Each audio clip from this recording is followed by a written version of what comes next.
there is such a, you know, when you look at the presentation of the film, there's so much love on your end, so therefore everybody feels this kind of very gleeful. I don't know if that's the best way, but a very like kind of.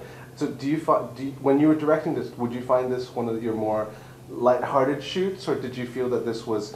Comedy is quite difficult to direct. A comedy is quite difficult to direct because you need to have a certain rhythm, you know. With a drama you can be slow, you can take your time, but with a comedy you can't.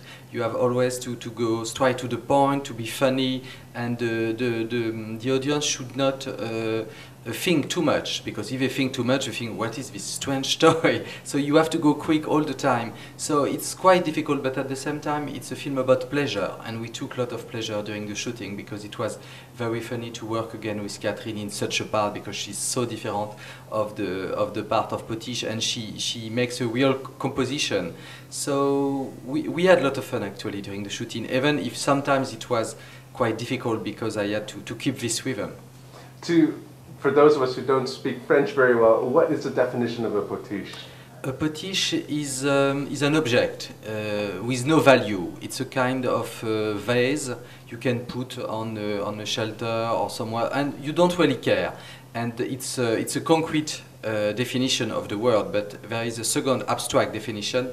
You can say that it's very mean for women, you know, the women who are like trophy wife, who are close to their husband. She stays in the shadow, she doesn't think, she doesn't speak, she's pretty and she smiles, that's all. That's a potiche. How did you convince Catherine? Was this based on, like, did you pass on the script, or did you have to do a big like presentation, like, please do this film? No, you know, I know Catherine for a long time because we did together 8 Women several years ago, and we had a lot of pleasure to work together, and we wanted to work again together, but this time she was the only one. You know, for 8 Women I had 8 actresses, so it was quite difficult. This time she was the big star of the film, and she was very involved in the project. I think if she would have said no, I wouldn't have done the project, because I couldn't imagine someone else in France in such a part. What is it that she brings to the table? Because obviously we've seen so much, she's done so many different types of movies. Yes. So, she just shows up on the screen and people want to watch her, but there must be something else that you feel that she can kind of... I think there is something magical with Catherine and the camera, you know. You don't know, it's very unfair. It doesn't work with all the actors, but with Catherine there is something magical. And I think she's at a time of her life.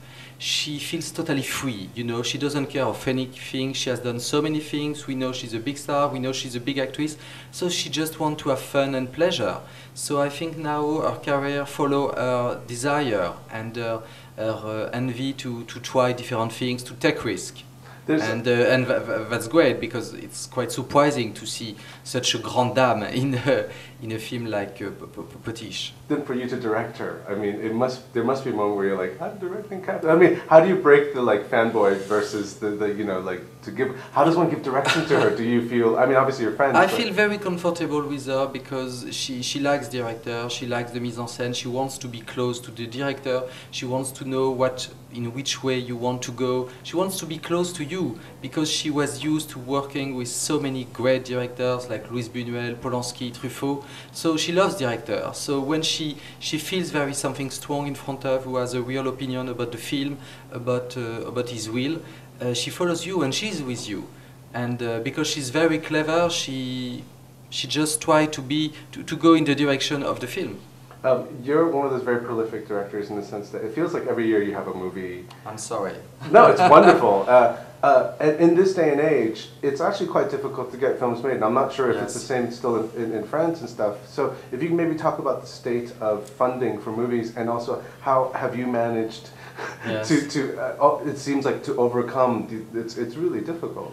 I think as a director I understood very quickly, now if you want to make films and if you don't want to wait 2 or 3 years, you have to be very close to the production. You have to know the price of a film, you have to know how does it cost, you have to know this script is quite small, so I don't need a big budget, and you have to adapt yourself to the economy of cinema. And I think I learned that very early because I did a lot of short films. And when you do short films, you don't have money, so you find some ideas. You try to turn turn and to find the good solutions. And now I know a film like Potiche, I know there is a commercial potential more than some other dramas, so the film cost more money than my last film, Le Refuge. So each film has its own logic, and you have to accept that. You don't have to say, I want always have big budget. It depends on the story, it depends on the cast, and you have to adapt yourself if you want to shoot a film a year like I do. There's always almost a stamp of yourself in all of your movies. So if you can expose what maybe this time around, what is the element or the essence of this film that it represents you in this time? I don't know, you know, I don't ask me so many questions about my work. I do the work and after I turn the page very quickly. Maybe in 10 or 20 years I will be able to make some big speech about my films. For the moment I just follow my instinct and I just want to have fun and pleasure, because for me the cinema is it's a place to be like a children, you know, to play. We play a game, we play to tell a story like yes, like children. So I don't want to intellectualize too much my work. I know it's a French specialty to intellectualize the film and everything, but for me it's just how to tell a good story, to touch people, and to have my own pleasure. Actually, it's very selfish.